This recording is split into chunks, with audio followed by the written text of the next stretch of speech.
Day film में सबको पता है कि शाम को हमारी एक वीडियो आती है स्टॉक फटाफट या फिर न्यूज़ फटाफट, जहाँ पे वीडियो एक चर्चा ने कौन स्टॉक में क्या न्यूज़ आ रही है और क्या बेस्ट बाइंग लेवल इमर्ज हो रहा है।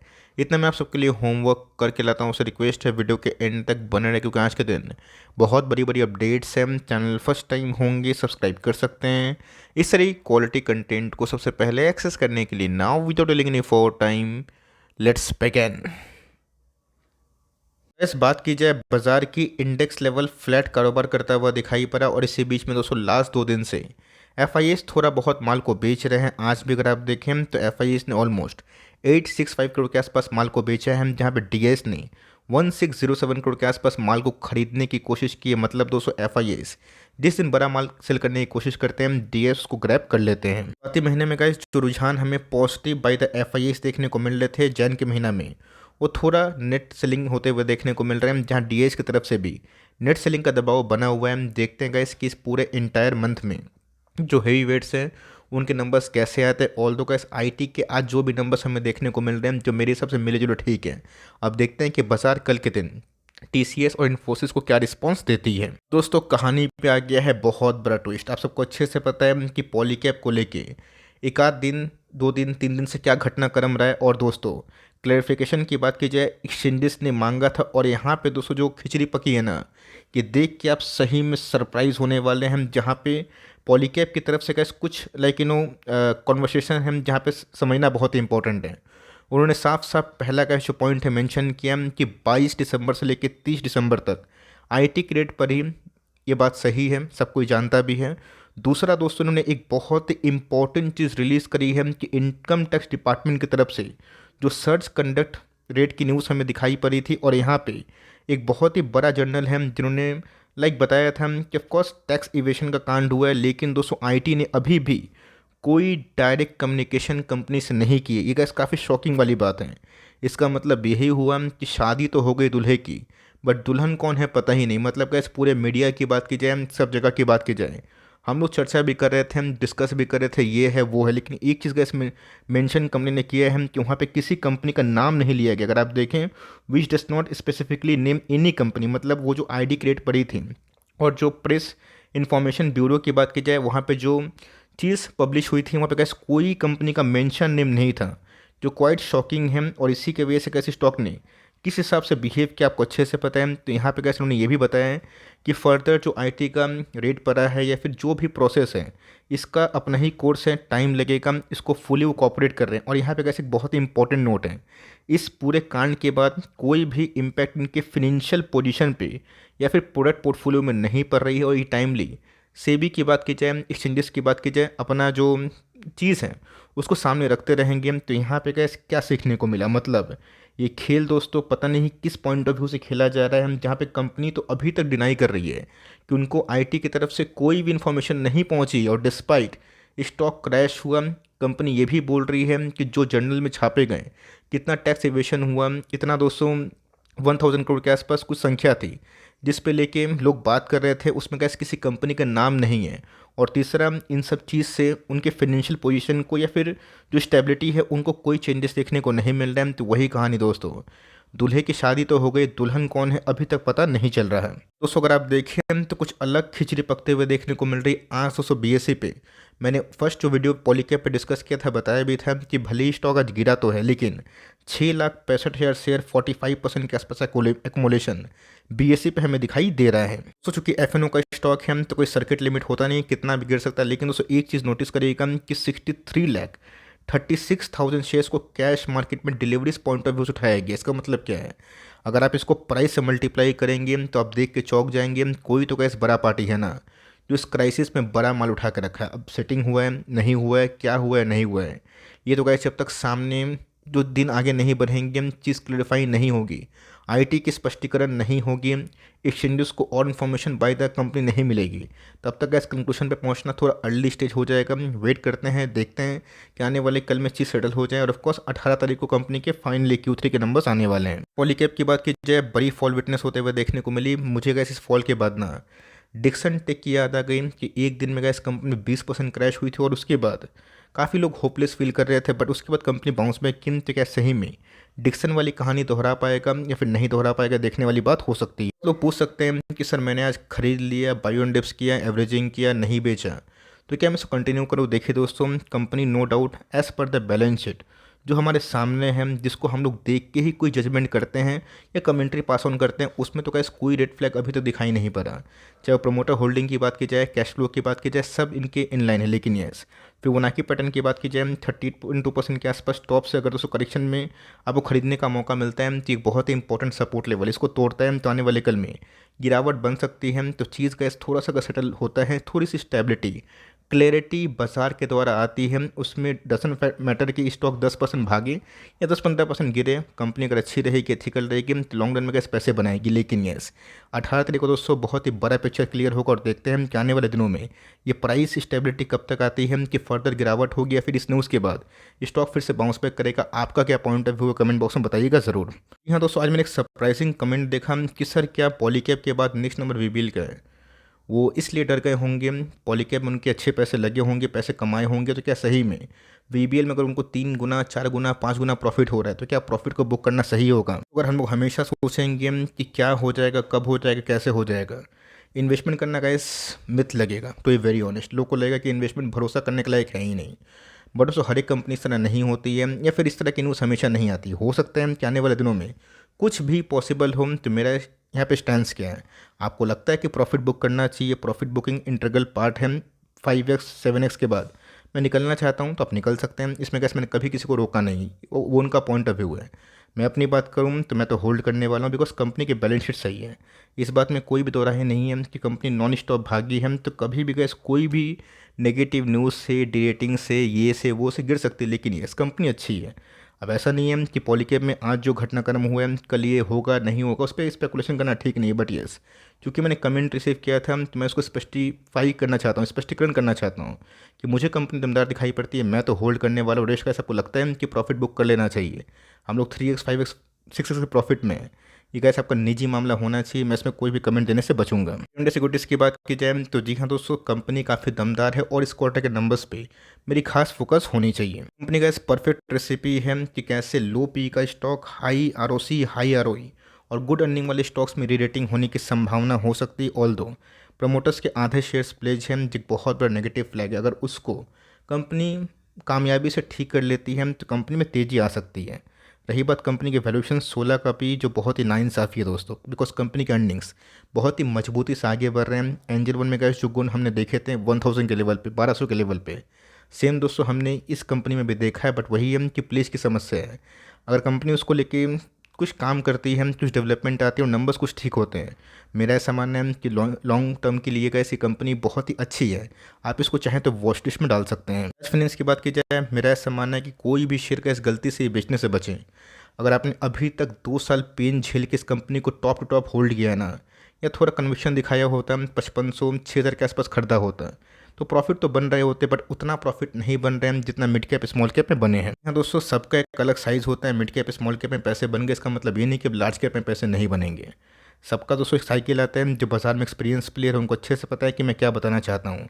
इस कंपनी को होल्ड करें, बिकॉज जब गोल्डन टाइम की शुरुआत होगी और जब रेट कट होगा तो इनके अर्निंग्स में गैस बूम होगा और कंपनी का ईयूएम ना और भी बढ़ सकता है। कंपनी के बैलेंस शीट में गैस काफ़ी मजबूती है और कंपनी गैस अगर इस क्वार्टर के नंबर्स ठीक ठाक देती है, जो कि आना बहुत ही तक संभावित है, बिकॉज कंपनी के Q3 के बिजनेस अपडेट बहुत ही सॉलिड थे। देखते हैं कैसे कंपनी कब तक 8000 के लेवल को नई चढ़ाई बना के उसको तोड़ती है। लेकिन यस, काफ़ी इंटरेस्टिंग होगा देखना कि इस क्वार्टर के नंबर्स कैसे आ रहे हैं। एसटीसी की बात की जाए तो आज गैस फिर से हमें एक साल हाई पे जाता हुआ देखने को मिला था। आज के डे हाई की बात की जाए 951 के आसपास ही इनके एक साल हाई दिखाई दे रहे हैं। Long term point of view की तो वही कहानी है दोस्तों। लोग पॉलीकैब में 20% का फॉल देके काफ़ी घबरा गए हैं। सोचिए दोस्तों, हमने 30% के आसपास इंट्राडे का फॉल देखा था और जो फॉल दोस्तों था ना, वो बहुत डराने वाला था। टू वेरी ऑनेस्ट, बिकॉज हमने कभी एक्सपेक्ट नहीं किया था कि गवर्नमेंट ये सब न्यूज़ लेके आएगी, लेकिन वही हुआ। स्टॉक गया, 30% गिरा और उसके बाद बिजनेस सही थी, सब कुछ सही था, तो फिर से रिकवरी हमें देखने को मिल रही है। इसलिए गाइस, कोई भी चीज़ में आगे बढ़ने से पहले देखें कि कंपनी सर्वाइव कर पाएगी या फिर नहीं। अगर नेगेटिव न्यूज़ के बाद company business point of view से सर्वाइव कर पाएगी तो लॉन्ग टर्म में पैसे बनते हैं और IST से दोस्तों इसका एक लाइव एग्जांपल ज़रूर है। इनऑर्गेनिक की बात की जाए, कंपनी का बहुत ही शानदार है, और balance sheet point of view की बात की जाए मुझे गैस काफ़ी दमदार दिखाई पड़ती है। कंपनी में गैस कोई डरने वाली बात नहीं है। SIP करे 1000 पॉइंट का डेविएशन प्लस माइनस इस लेवल से बहुत बड़ा डेविएशन नहीं है मेरे हिसाब से। गैस अगर 15-20% का आसपास जो रिस्क है ना उसको मैनेज नहीं कर सकते हैं तो स्टॉक मार्केट में gas mid cap small cap को लेने से बचे, बिकॉज इससे बहुत ही वोलेटाइल होते हैं। बेटर आपके लिए होगा कि लार्ज कैप में जाए, लेकिन इस अगर आपको बैलेंस शीट में दम दिखाई पड़ता है और केमिकल्स का साइकिल आप समझते हैं तो मेरे हिसाब से गैस जल्दीबाजी में अर्ली स्टेज में केमिकल को बेचने से बचे, बिकॉज वर्ल्ड GDP गैस जैसे ही रिबाउंड करेगी ना केमिकल के स्टॉक्स में फिर से बाउंस बैक हमें दिखाई ज़रूर देगा। पेन फिटिंग की बात की जाए, इस क्वार्टर के नंबर्स गैस वही वाली कहानी होगी, या तो आर या फिर पार। क्यों बोल रहा हूँ, कंपनी का इस 2.5 साल से एक लंबे कॉन्सोलिडेशन बॉक्स में फंसी हुई है, लेकिन ये इस क्वार्टर के नंबर्स और commentary by the management from the management बहुत ही हद तक डिसाइडिंग हो जाएगी। कंपनी अच्छी है, मुझे कैसे अच्छी लगती है तो मुझे होल्ड करने में कोई परेशानी नहीं है। अब कब तक भागेगा कितना भागेगा इस पे का इसमें माथा पेची नहीं करता हूँ, बिकॉज कभी कभी हमने देखा है जब हम लोग बहुत एक्सपेक्ट करते हैं तो स्टॉक भागता नहीं, और कभी कभी ऐसा भी होता है कि हमारी लेक्स जो एक्सपेक्टेशन वाली स्टॉक्स हैं वो 3 गुना 5 गुना हो जाते हैं। जैसे कि बहुत सारे एग्जांपल्स भी है। कंपनी अच्छा काम कर रही है तो लॉन्ग टर्म का इस टाइम देने में कोई खामी नहीं होनी चाहिए। सेल की बात की जाए, ये भी एक दमदार कंपनी है। इस क्वार्टर में गैस फोकस करें कि कंपनी के अर्निंग्स कैसे हो रहे हैं। लगता है गैस कि इस क्वार्टर में कोई भी सरप्राइज FCL की तरफ से अगर आती है तो कंपनी यहाँ से ना फिर से लाइफ टाइम हाई को ब्रीच कर सकती है, और ऑयल्स फिर से हमें 330 के लगभग आने वाले शॉर्ट टर्म में दिखाई पड़ सकता है। सारा गैस फोकस हमारे इस क्वार्टर के नंबर्स पे होने चाहिए। इसकी बात की जाए, जी हाँ दोस्तों, किंग कंपनी है जो अभी के टाइम में चलना स्टार्ट कर दी है, और बहुत लोग काफ़ी परेशान हो रहे थे डीमर्जर के बाद जो फाइनेंशियल की सर कब चलेगा। अच्छी कंपनी होती है, टाइम दीजिएगा। रिसेंटली गैस इस कंपनी ने 2300 के आसपास बॉटम हिट किया था, और फिर से अगर आप देखें तो 2700 के आसपास आ चुका है। तो मैं बताता हूँ कि बॉक्स फ्रेम में जब भी कोई स्टॉक ट्रेड करे अपने लोअर मीडियन के आसपास पहुँचे ना, खासकर टॉप 5 कंपनी भारत की जिसमें रिलायंस, TCS, इन्फोसिस, बजाज ट्विंस हमें देखने को मिलते हैं, या फिर आप ITC या फिर किसी और को भी कंसिडर कर सकते हैं। ये सब कंपनी को वही है कि बाई लो सेल हाई कर सकते हैं, या फिर बाई लो और लॉन्ग टर्म होल्डिंग का पॉइंट ऑफ व्यू बना सकते हैं, बिकॉज ये सब कंपनी का जब भी एक कॉन्स्टिट्यूशन फ्रेम से निकलती है तो काफ़ी अच्छा परफॉर्मेंस करती है। बैंक ऑफ इंडिया की बात की जाए तो जी हाँ दोस्तों, बाजार में एक सॉलिड जो अप मूवमेंट हमें देखने को मिल रहे हैं। बहुत ऐसे लोगों का मानना है कि PSU में हम लोग शार्प जो रेटिंग है आने वाले दिनों में दिखाई पड़ सकते हैं। व्हाट इज़ रेटिंग, इसको क्या बोलते हैं, रेट का मतलब क्या होता है, मतलब दोस्तों जब कंपनी के अर्निंग्स बहुत ही अच्छे होते हैं और डिस्पाइट कंपनी के प्राइस उसको मैच नहीं कर पाते हैं तो बहुत सारे ब्रोकर्स उसको फिर से रेट करते हैं, रीरेट करते हैं, मतलब वो फिर से उसके ऊपर कवरेज देना स्टार्ट करते हैं और उनके बैलेंस शीट में और भी दम आए इसको लेके कन्वे करते हैं। तो मेरा ऐसा मानना है कि बहुत ही स्ट्रॉन्ग फाइनेंशियल पिछले कुछ समय से हमें SBI की तरफ से देखने को मिल रहे हैं, जो कैसे 8 के पी पे मिल रहा है। 8 के पी में और 6.5-7 के फॉरवर्ड पी में गैस कंपनी ख़राब नहीं है। अगर आपको PSU में थोड़ा भी ट्रस्ट है, आपको लगता है कि आपकी PSU की रैली बहुत सारी जगह मिस हुई है, इस कंपनी को आप फोकस कर सकते हैं, बिकॉज मुझे लगता है कि इसकी अर्निंग के पॉइंट ऑफ व्यू से ना ये कंपनी कुछ और भी डिजर्व करती है। रेवेन्यू सुपरमार्ट की बात की जाए, बिल्कुल 200 परफॉर्म नहीं कर पा रहा है, इवन बहुत लोग लेके थक गए हैं। वही कहानी है कि थोड़ा सा इंसान जब तक थकता नहीं है तब तक गैस वो कहानी है ना वो चीज़ नहीं होती है। जब सब लोग भूल जाएंगे, थक हार के बेच जाएंगे, तब तो शायद ना एक रिकवरी हमें दिखाई पड़ सकती है। देखते हैं कि शनिवार के दिन, परसों के दिन कंपनी अपने Q3 के नंबर्स को कैसा पेश करती है। Gas company time wise correction पे मिल रही है, प्राइस वाइज करेक्शन पे मिल रही है, अपने मीडियन पी से नीचे मिल रही है। कंपनी की बैलेंस शीट ठीक है, कोई डेट नहीं है, लॉन्ग टर्म में कंपनी आने वाले 20 साल में आराम सर्वाइव करेगी। तो मुझे क्या कोई जल्दीबाजी नहीं है। Yes, mid cap small cap में उम्मीद से ज़्यादा पैसे बने, और लार्ज कैप की बात की जाए वो थोड़े कम चल रहे हैं, जिसमें HDFC बैंक है, रिलायंस है, बजाज फाइनेंस है, डीमार्ट भी। बिकॉज डीमार्ट की साइज़ की बात की जाए कोई छोटी मोटी कंपनी नहीं, 2.5 लाख करोड़ के आसपास की मार्केट कैप है, और जिसमें उसको FIs का बड़ा पैसा आएगा ना, इन सब में ही आएगा। तो मैं तो किस तसल्ली से होल्ड कर रहा हूँ। हो सकता है कि मिड कैप स्मॉल कैप में थोड़ी बहुत पुल बैक आ जाए और उसके बाद पैसे लार्ज कैप में आए, लेकिन यस पैसे जब आएंगे तो कंपनी आपको महंगे भाव पे मिलेगी। तो बेटर ये होगा कि SIP करते रहें। आपके पास टाइम है, टाइम देने के लिए ओके हैं तो ठीक है, वरना आप 2.5 लाख करोड़ के आसपास की साइज़ वाली कंपनी से उम्मीद करेंगे कि वो 4,000, 5,000, 10,000 करोड़ के आसपास की चाल आपको दे, उतना डेविएशन हो, वो गैस पॉसिबल नहीं है। ये सब कंपनी 3 साल 3.5 साल में डबल होती है तो अच्छी बात है। तो कंपनी का मुझे बहुत ही मजबूत दिखाई पड़ती है, और देखते हैं कि कोई स्पेकुलेशन के बिना नंबर्स में कितना दम है और वो ऑफ कोर्स मैं अनबाइस्ड होकर सच्चाई के संग आपसे कवर ज़रूर करूंगा। उनकी बात की जाए 5 पैसे के नंबर्स हो गए, मुझे काफ़ी इंप्रेसिव लगे और मेरा ऐसा मानना है कि एंजल वन भी इस क्वार्टर में काफ़ी अच्छे नंबर्स को पेश कर सकती है। एंजल वन में प्रॉफिट बुकिंग आ सकती है, जी हाँ दोस्तों, कभी भी आ सकती है, बिकॉज कंपनी की बात की जाए 1000 के लेवल से 1 साल में ही 4000 के आसपास पहुँचे और मैंने कहा बहुत बड़ा कवरेज भी दी है। आप स्केप्टिक है, आपको डर लगता है कि भाई हाथ से प्रॉफिट ना निकले, तो आप अपना प्रॉफिट को बुक कर सकते हैं। इस प्रकार इसमें कमेंट्री देने से बचूंगा। सबका साइज, सबका होल्डिंग कैपेसिटी और सबका जो नियत है ना अलग अलग होता है। अब आपको पता है कि पैरासीटामोल की बात की जाए एक नाम का 5 दवाई है, लेकिन सबका साइज़ अलग अलग है। सबका अगर आप देखें फ्रीक्वेंसी या फिर जो डोज है ना, वो लिमिट, वो सबके अलग अलग हमें देखने को मिलते हैं। तो अगर आप एक बहुत लॉन्ग टर्म इन्वेस्टर हैं, उस हिसाब से विचार करें। आप अगर शॉर्ट टर्म वाले हैं, अल्ट्रा टर्म वाले हैं, उसी हिसाब से विचार कर सकते हैं। तक हाउसिंग अब तक माफ़ करिए दोस्तों, प्लस वैल्यू हाउसिंग फाइनेंस की बात की जाए, ये भी एक शानदार कंपनी हमें देखने को मिलती है और इसके पहले ही मैंने बहुत बार कवरेज दी है कि हाउसिंग फाइनेंस के बिजनेस में तेजी आना एक तय है, ये माना जा रहा है। और एग्जैक्टली कैसे एप्टस ने ना पिछले कुछ समय से आवास या फिर दूसरे हाउसिंग फाइनेंस अच्छा परफॉर्मेंस किया है। दिनों के बाद दोस्तों एक क्रूशियल लेवल पे पहुंच रही है, 350 के ऊपर गैस चाहते ही कंपनी यहाँ से ना बहुत ही अच्छा परफॉर्मेंस कर सकती है। तो कोई भी गैस हाउसिंग फाइनेंस को या फिर एनबीएफसी को बेचने से बचे और देखिए किस क्वार्टर के नंबर्स के संग गाइडेंस कंपनी कैसा पेश कर रही है। ये बात की जाए सेम कमेंट्री गैस मेरी मुथूट को लेके भी होगी। मुथूट फाइनेंस मार्च के आसपास एक हाई डिविडेंड अनाउंसमेंट करता है। अगर आपको इंटरेस्ट उस डिविडेंड में, तो कंपनी को कम से कम आपको 2-3 महीना और भी होल्ड करना पड़ेगा। अप्रैल में गैस इनके डिविडेंड आते हैं, जिनको पुराने निवेशक का पता भी होगा। ऑल दो लास्ट क्वार्टर में शायद 20-25 रुपये के आसपास डिविडेंड दिया था। देखते हैं कि इस क्वार्टर में नंबर्स कैसे आते हैं, उसके पास जो डिविडेंड की अनाउंसमेंट है वो कैसे देखने को मिलती है।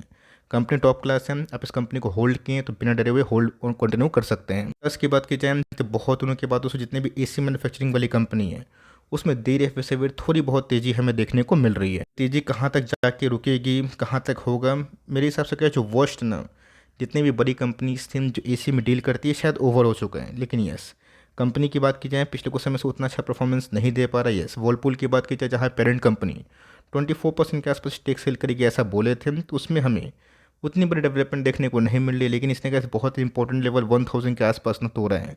देखते हैं हम कि अपकमिंग क्वार्टर्स में नंबर्स कैसे होते हैं। और गर्मी के पहले का इसमें एक ही बात बोलूँगा कि कोई भी एसी मैन्युफैक्चरिंग वाली कंपनी है ना, उसको बेचने से बचे, बिकॉज लास्ट 3 साल इनकी बिजनेस पॉइंट ऑफ व्यू से कोई बड़ी डेवलपमेंट हमें दिखाई नहीं दी है। दोस्तों आज की बात की जाए, आज आपको अच्छे से पता है कि पॉलीकैब में जो कांड हमें देखने को मिला इसको लेके कि ये इंडस्ट्रीज भी खामखा गिर गया। आज हमें 4.5% के आसपास ना बड़ी फॉल हमें देखने को मिली। जब गैस ये इंटरडे लो लगा रहा था तो उसमें गैस 2822 का फॉल था। मतलब आप समझ सकते हैं कि टॉप से कंपनी 9-10% गिर चुकी थी। क्यों होता है, जब इंडस्ट्री में गैस कोई बड़ी की प्लेयर में गिरावट होती है तो इन सब कंपनी में गिरावट होती है। अगर आप उसमें होल्ड किए तो होल्ड करने में कोई दिक्कत नहीं होनी चाहिए।